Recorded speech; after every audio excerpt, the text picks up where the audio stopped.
平時怕雞胸雞柳食落好鞋口，今次可以試下用慢煮雞柳嘅方法配沙律。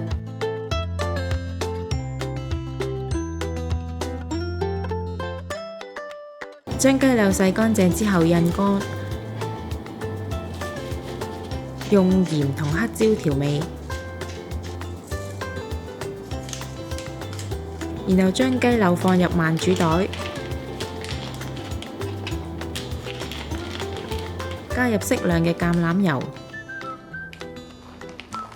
同埋放牛油喺雞柳面上，封好。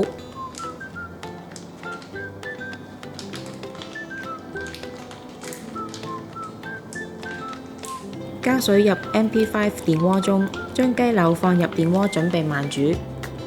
將溫度調校至65度，同埋設定煮食時間為1小時。喺慢煮嘅期間，我哋可以準備沙律菜、紅黃椒切條備用。喺鍋中加少少油，紅黃椒炒香之後盛起。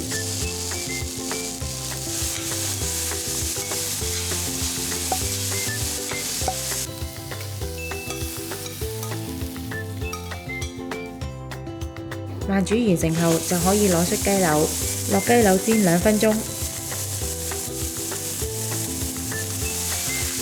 加少少喼汁，反轉再略煎，夾起之後就可以同沙律菜同紅黃椒一齊拌食。鍾意我哋條影片嘅朋友可以 Like、Subscribe、Share，